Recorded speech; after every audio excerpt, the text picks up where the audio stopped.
আসসালামু আলাইকুম। ইনশাআল্লাহ আশা করি সবাই ভালো আছেন। আলহামদুলিল্লাহ আমিও ভালো আছি। যে যেখান থেকে আমার ভিডিওটি দেখছেন সবাইকে অসংখ্য ধন্যবাদ ও সর্বতি ভালোবাসা রইল। আজকে আপনাদের সাথে একটা ইম্পর্টেন্ট কথা বলবো, যেটা হচ্ছে আপনার অনেকেরই দেখা যাচ্ছে, অনেকের বলতে এই বিষয়টা আপনাদের সাথে যে বলবো ভিডিও শুরুতেই, যে রিজেক্ট হওয়ার পরেও আপনার অনলাইনে চেক দিলে আপডেট দেখাচ্ছে যে application is under processing at VFS global, এবং ভিএফএস গ্লোবালে যেতে বলতেছে মোর ডিটেলসের জন্য, মোর ডিটেলস জানার জন্য। ঠিক আছে, তো এই বিষয়ে কথা বলবো। আর অনেকেই আমাকে জিজ্ঞেস করতেছেন যে ভাই এই শহরের কাজ কি শেষ হয়েছে কিনা, বা এই শহরের কাজ বাকি আছে কিনা। তো কোন কোন শহরের কাজ অলরেডি শেষ, আর অ্যাপয়েন্টমেন্টের বিষয়ে বলছিলাম যে না, অ্যাপয়েন্টমেন্ট আর পাবেন না। তো এই বিষয়ে আমার অনেকে অনেক কথা জিজ্ঞেস করতেছেন, তো এই বিষয়ে কথা বলবো। তো সবাই ভিডিওটা পুরোটা দেখার চেষ্টা করবেন ইনশাআল্লাহ।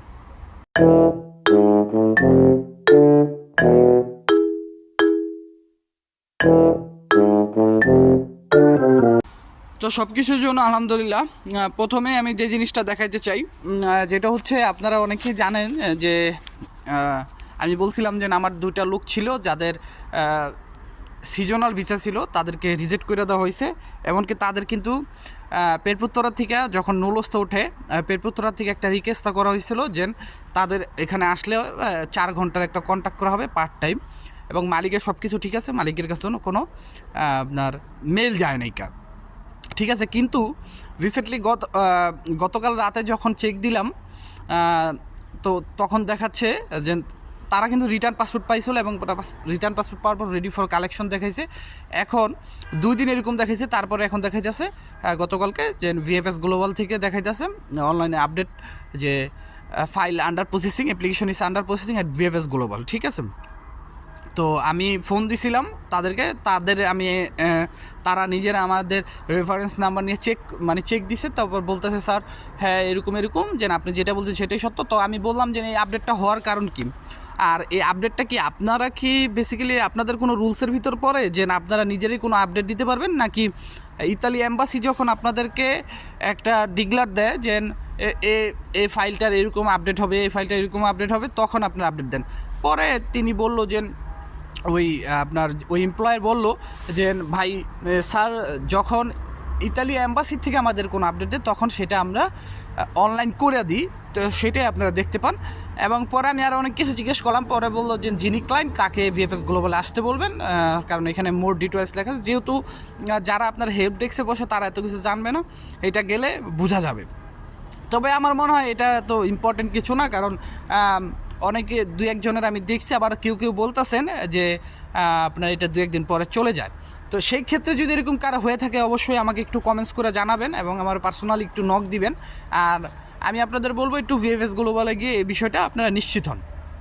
ঠিক আছে, দ্বিতীয় যে কথাটা বলতে চাই, যে মালিকের কাছে যে মেল টেল কিচ্ছু গেল না। আপনারা ইতিমধ্যে জানেন যে বাংলাদেশ, ইন্ডিয়া, পাকিস্তান, শ্রীলঙ্কা এই দেশগুলা কিন্তু রেড জোন আছে। তো আগেই কিন্তু ইতালি থেকে কিন্তু একটা আপনার আইন পাস হয়েছে যে ঢালাওভাবে এইসব দেশগুলোকে ভিসা দেওয়া হবে না। এইসব দেশগুলোর জন্য যে মালিকগুলো অ্যাপ্লাই করছে তাদেরকে তাদেরকে এত ভালোভাবে যাচাই বাছাই করা হবে যে যদি তাদের কোনো সমস্যা পায় তাহলে রিজেক্ট করা হবে। এবং সেটা কিন্তু উল্লেখ ছিল সেটা, যে যদি রিজেক্ট করা হয় সেই ক্ষেত্রে কিন্তু মালিককে জানানো হবে না। এই বিষয়টা আমি আসলে আমার আজকে মাথায় আসলো যে এরকম একটা নোটিশ আমি দেখছিলাম। এবং 2025 সালে যারা করবে তারাও যদি নলস্তা পায়, যদি কোনো ক্ষেত্রে তাদের মালিকের, তখন অবশ্যই মালিককে জানানো হবে, কিন্তু মালিক চাইলে আর আবেদন করতে পারবে না, এরকমটাই দেখছিলাম। তবে মালিক চাইলে অনেক কিছুই পারে, যেহেতু এখন আপনাদের যাদের রেভোকারে করা হয়েছে, যারা স্ক্যানিং কপি পেয়ে জমা দিচ্ছেন, অবশ্যই আপনাদের ভিসা পাওয়ার অ্যাবিলিটি আছে যদি আপনারা আপিল করেন। আপিলের মাধ্যমে এই দেশে উকিলে পারেন এমন কিছু না, যদি আপনার সব কিছু ঠিক থাকে, মালিক ঠিক থাকে, তাহলে আপনারা আপিল করলে আমি মনে করি যে আপনাদের ভিসা হয়ে যাবে। কারণ দেখেন, অধিকাংশ মানুষই রিজেক্ট হয়ে গেছে, যেগুলো অরিজিনাল নলস্তা। তো কোটা তো পূরণ হইলো না, সামনেও যারা আবেদন করবে তাদের এই আবেদনের কোটাই পূরণ হয় নাই, লোক আসবে কীভাবে? তো আমি মনে করি যে যাদের রিজেক্ট করা হইতেছে, অ্যাটলিস্ট রেভোকারে করা হইতেছে, তারা আপিল করতে পারেন। তারা আপিল করতে পারেন। তো সবাই মাথায় রাখবেন যে আপনাদের কি রিজেক্ট হওয়ার পরে যখন একদম ফাইল টাইল সব কিছু নিয়েইছেন, তারপরে কি আপনাদের এরকম শো হয়েছে নি যে আন্ডার প্রসেসিং ভিএফএস গ্লোবাল, যদি হয় তাহলে অবশ্যই আমাকে জানাবেন। আর সর্বশেষ যে কথাটা বলতে চাই যে সর্বশেষ দুটা কথা বলি, যে আপনারা অনেকেই জিজ্ঞেস করেন যে ভাই কোন কোন শহরে কাজ হয়েছে। আমি আপনাদের বলতেছি, দেখেন ভ্যানিস শহরের কাজ অলরেডি শেষ ধরতে গেলে, হয়তো বা ভিএফএস গ্লোবাল ইতালি অ্যাম্বাসি দেরি করতেছে, তারপরে ফ্লোরেন্স শহরের, মাতেনা শহরের, তারপরে আপনার লাতিনা শহরের, সালেনা শহরের, বেশিরভাগ শহরের কাজই আপনার পেরপুত্তরা থেকে শেষ করে দিছে, ঠিক আছে। এখন সর্বশেষ যে বিষয়টা, যে অ্যাপয়েন্টমেন্টের বিষয়টা, আমি আপনাদের অ্যাপয়েন্টমেন্টের বিষয়টা বলছিলাম, তো অনেকে আমার বলতেছেন যে ভাই আর কী হইব এতদিন ওয়েট করে। দেখেন, যারা স্ক্যানিং কপি পাইয়া জমা দিছে তাদেরকে রিজেক্ট করে দেওয়া হয়েছে, মানে রেভোকারে। তো ধরেন আপনিও এখন আপনার নোলসটা অরিজিনাল ছিল, আপনিও ভিএফএস গ্লোবালে অ্যাপয়েন্ট পাইয়া জমা দিছিলেন, তা আপনারও তো এরকম রেভোকারে কইরা দিত, তাই না? আমি সেই কথাটা আপনাদের বুঝাইছি যে আপনারা যারা ইমেলের জন্য আবেদন করছেন, হয়তো বা এই কাজগুলি শেষ হওয়ার পরে আপনাদের আস্তে আস্তে মেল যাবে যে আপনার এই নোলসটা রেভোকারে করা হয়ে গেছে বা আপনাকে অ্যাপয়েন্টমেন্ট দিবে। আমি মনে করি যে যারা ডোমেস্টিক ভিসার আছে তাদেরকে হয়তো বা পাইতে পারেন, আর যারা স্পন্সর আছেন, তবে সিজনাল ভিসারগুলি আসা একবারে ছাইরা দেওয়াই ভালো, ঠিক আছে। আর অনেকে আন্দোলনের কথাটা বলতেছে, আমি কোনটা বলছিলাম আন্দোলনের কথাটা, যে আগে আমার যে ভাইয়েরা এখন তুরিও মনে করেন পাসপোর্টগুলি পায় নাই, তার আগে পরে আপনারা একটা ডিসিশন নেন, এখন তাদের তো কোনো দোষ নেই, দোষ তো আমাদের।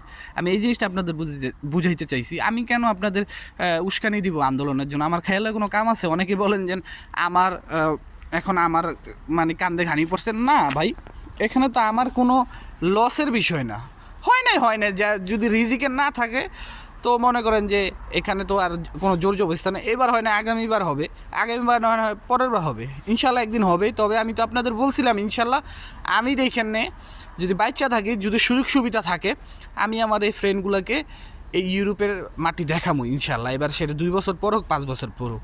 তো সবাই ভালো থাকবেন, সুস্থ থাকবেন, সবার জন্য দোয়া রইল। আর অবশ্যই আপডেটগুলি জানাবেন যদি এরকম কেউ হয়ে থাকে। আসসালামু আলাইকুম, আল্লাহ হাফেজ।